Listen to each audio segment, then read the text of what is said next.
नमस्कार, स्वागत है आपका हमारे चैनल पे। इस वक्त की बड़ी खबर आ रही है बिहार से। राज्यसभा की 5 सीटों के नामांकन से पहले सीएम नीतीश कुमार ने दिखाए बीजेपी के लिए बगावती तेवर। क्या फिर से एक बार नीतीश कुमार थामना चाहते हैं लालू यादव की पार्टी आरजेडी का साथ? आपको बता दें कि जिस तरीके से अल्टीमेटम दिया गया है सीएम नीतीश कुमार की तरफ से कि 72 घंटों तक पटना को ना छोड़ के जाएं, जेडीयू के विधायक लगातार मीटिंग ले रहे हैं अपने विधायकों के साथ नीतीश कुमार। और वहीं एक सवाल बना हुआ है जिसको लेकर सियासत जारी है बिहार में, जहां एक तरफ 5 राज्यसभा सीटों के लिए नामांकन होने वाले हैं। 10 जून को इस पर चुनाव रिजल्ट सामने आएगा, चुनाव होने वाले हैं। तो वहीं आरसीपी सिंह को लेकर नीतीश कुमार से जब सवाल पूछा गया क्या एक बार फिर से आरसीपी सिंह को भेजा जाएगा राज्यसभा, तो नीतीश कुमार ने कहा कि समय आने पर हम बताएंगे।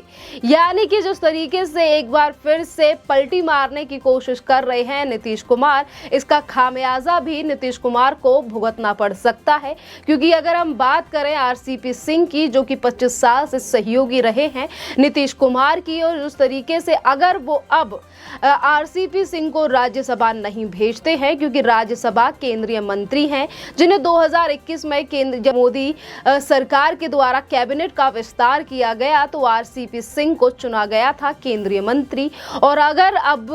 आरसीपी सिंह को राज्यसभा नहीं भेजेंगे नीतीश कुमार, तो इससे बड़ा खामियाजा भी भुगतना पड़ सकता है नीतीश कुमार को। क्योंकि ज्यादातर जो विधायक जेडीयू में हैं, आज भी वो बीजेपी के नेताओं के साथ अच्छे संबंध रखते हैं। यानी कि बीजेपी अच्छे खासे जो विधायक और नेता सांसद हैं, उन्हें अपने पाले में कर बिगाड़ सकती है नीतीश कुमार का खेल। इसी के साथ हम आपको गणित में ये चीजें भी समझाते हैं कि जहां एक तरफ आरसीपी, जो कि कभी प्रदेश अध्यक्ष रहे जेडीयू के, जिस समय पर मोदी सरकार में कैबिनेट का विस्तार हुआ, सीएम नीतीश कुमार की तरफ से कहा गया कि इन्हीं पदों को लेकर, यानी कि जिन पदों को चाहते थे नीतीश कुमार कि जेडीयू में से नेताओं को और इन पदों को दिया जाए, चाहे फिर वो कैबिनेट का हो या राज्य मंत्री का, उसको लेकर आरसीपी सिंह की तरफ से डील मान ली थी आरसीपी सिंह ने बीजेपी की। और उस वक्त ही आरसीपी सिंह बन गए थे केंद्र सरकार में मंत्री। उसके बाद ही एक जो धड़ा है जेडीयू का, वो पसंद नहीं करता आरसीपी सिंह को, जो विरोध कर रहा है कि अब आरसीपी सिंह को राज्यसभा नहीं भेजा जाए। और वहीं अगर हम ज्यादा विधायक और सांसदों की बात करें, 12 से 13 सांसद हैं और उससे भी ज्यादा विधायक हैं जो आज भी चाहते हैं कि आरसीपी सिंह को, नीतीश कुमार को राज्यसभा भेजना चाहिए। अगर जिस तरीके से गणित तैयार कर रहे हैं नीतीश कुमार के, जहां एक तरफ वो आरजेडी से नजदीकियां बढ़ा रहे हैं, चाहे फिर वो उनके बेटे हों और या फिर जो अभी रेड की गई थी लालू यादव के कई ठिकानों पर, उसको लेकर बयान हो नीतीश कुमार का, ये चीजें दर्शाती हैं कि किस तरीके से बड़ा उलटफेर करने की सोच रहे हैं नीतीश कुमार बिहार की राजनीति में। वहीं हम आपको ये भी बता दें कि इस उलटफेर का बीजेपी को कुछ ज्यादा बड़ा नुकसान होता हुआ नहीं दिखाई दे रहा है। क्योंकि इसी साल 24 अगर मार्च की हम बात करें 2022 की, तो किस तरीके से विधानसभा में बीजेपी एक बड़ी पार्टी के तौर पर देखी गई थी, एक बड़ी पार्टी बनकर उभरी थी बीजेपी। जिस तरीके से 77 सीटें हो चुकी हैं बीजेपी के पास, अब विधानसभा में सबसे बड़ी पार्टी बन चुकी है विधानसभा में बीजेपी। तो वहीं दूसरी तरफ अगर आरसीपी को लेकर ये फैसला नीतीश कुमार लेते हैं और अगर उन्हें राज्यसभा नहीं भेजा जाता, तो कई ऐसे विधायक और सांसद हैं जो कि छोड़ सकते हैं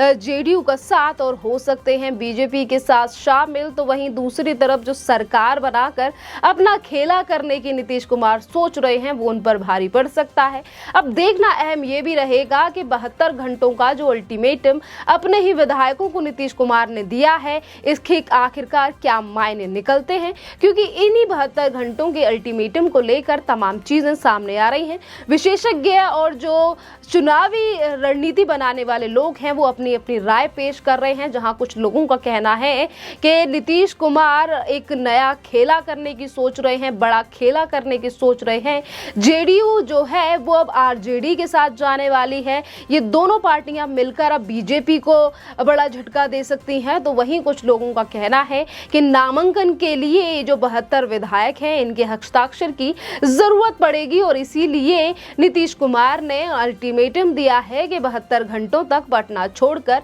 उनके विधायक बाहर ना जाएं। खैर, देखने वाली बात रहेगी कि आखिरकार इस 72 घंटों के पीछे नीतीश कुमार का क्या गणित है और क्या सोचकर ये अल्टीमेटम दिया गया है नीतीश कुमार की तरफ से अपने 72 विधायकों के लिए, और कहा गया है कि वो पटना छोड़कर ना जाएं। दरअसल ये जो चीजें सामने आ रही हैं और बार बार पे कहा जा रहा है कि ये बगावती सुर हैं नीतीश कुमार के, क्योंकि कई जगहों पर हमने देखा कई ऐसे मुद्दे बिहार में इस समय पर छिड़े हुए हैं जहां पर नजर आता है कि किस तरीके से जहां एक तरफ नीतीश कुमार बगावती तेवर दिखा रहे हैं बीजेपी के साथ, तो वहीं वो नजदीकियां बढ़ाते हुए नजर आ रहे हैं आरजेडी के साथ और तेजस्वी यादव के साथ, या फिर हम कहें कि चाहे फिर हम वो इफ्तार की पार्टी हो। इससे पहले भी कई बार बिहार में इफ्तार पार्टी हुई है और इससे पहले भी कई बार न्योता दिया गया है सीएम नीतीश कुमार को, पर इससे पहले वो कभी भी इफ्तार की पार्टी में आरजेडी की पार्टी में कभी शामिल होने नहीं गए थे। पर इस बार वो खुद चलकर आरजेडी की इफ्तार पार्टी में पहुंचे और उसके बाद उन्होंने खुद भी एक इफ्तार पार्टी दी जिसमें लालू यादव की पूरी फैमिली को बुलाया गया, राबड़ी देवी को भी बुलाया गया, जिसमें राबड़ी देवी से लेकर लालू यादव के तमाम परिवार के सदस्यों को बुलाया गया। तो अब देखना अहम ये होगा कि अब जब लालू यादव के 17 ठिकानों पर रेड मारी गई, उस समय पर भी नीतीश कुमार के जो तेवर थे और जो बयानबाजी थी वो इस कदर थी, जब पत्रकारों की तरफ से सवाल पूछा गया लालू यादव के जो 17 ठिकानों पर रेड मारी गई थी, तो नीतीश कुमार ने कहा था कि जिन लोगों ने रेड मारी है इस पर तो वही जवाब दे सकते हैं, यानी कि सरकार बीजेपी के साथ है नीतीश कुमार की, और वहीं दोनों और बीजेपी की सहायता से ही नीतीश कुमार बिहार में सरकार चला रहे हैं। पर बात जब सत्ता विपक्ष या फिर एजेंसियों की आती है तो किस तरीके से वो बीजेपी के ऊपर दोष मढ़ने की कोशिश कर रहे थे और उनकी तरफ से कहा गया था कि बीजेपी के द्वारा ये रेड कराई गई है, जिस तरीके से बयानबाजी की गई थी। और जब ये रेड लालू यादव के 17 ठिकानों पर हुई, उससे पहले ही तेजस्वी यादव लंदन रवाना हो चुके थे। तो अब कहीं ना कहीं जो तकाजे हैं वो ये लगाए जा रहे हैं कि नीतीश कुमार इंतजार कर रहे हैं तेजस्वी यादव का बिहार वापस आने का, और उसके बाद वो आगे की रणनीति तैयार करेंगे, क्योंकि काफी ऐसे मौके रहे हैं जहां पर नीतीश कुमार और तेजस्वी यादव ने बंद कमरों में मुलाकात की है। मुलाकात में क्या चीज सामने है और इन्हीं मुलाकातों के चलते क्या बड़ा मास्टर स्ट्रोक खेला जाएगा देश के गृह मंत्री अमित शाह की तरफ से, अगर नीतीश कुमार ऐसा कोई भी कदम उठाते हैं या फिर वो एक बार पलटी मार कर जाते हैं आरजेडी के साथ, तो बीजेपी का क्या नेक्स्ट स्टेप रहेगा, इस पर भी सभी की नजरें बनी हुई हैं। इसी के साथ अगर हम आपको बताएं तो जातीय जनगणना को लेकर नीतीश कुमार और तेजस्वी यादव यानी कि आरजेडी एक साथ बिहार में नजर आ रही हैं, और वहीं जो बीजेपी है वो इसके विरोध में है। अगर हम केंद्र सरकार की बात करें तो केंद्र की तरफ से इस जनगणना का विरोध किया गया है, जातीय जनगणना का विरोध किया गया है, क्योंकि इससे पहले इसी जातीय जनगणना को लेकर बिहार के मुख्यमंत्री नीतीश कुमार मुलाकात कर चुके हैं देश के प्रधानमंत्री नरेंद्र मोदी से, जिस पर केंद्र सरकार की तरफ से साफ मना कर दिया गया था कि जातीय जनगणना जैसी चीजों को अब बंद कर देना चाहिए, ऐसे राजनीति नहीं होनी चाहिए। तो वहीं दूसरी तरफ बिहार में इसी जातीय जनगणना को लेकर लंबे समय से मांग चल रही है, जिस पर आरजेडी और जेडीयू एक साथ हाथ मिलाकर कह रही हैं कि इस पर हम चर्चा करेंगे और इसे जल्द ही लागू करेंगे। तो वहीं बीजेपी इसके विरोध में खड़ी है। तो ये चीजें देखी जा रही हैं कि किस तरीके से नीतीश कुमार एक ऐसे मुद्दे को लेकर सामने आए हैं जिससे कि वो बीजेपी से अलग होने का एक बड़ा कारण बता सकते हैं कि जातीय जनगणना के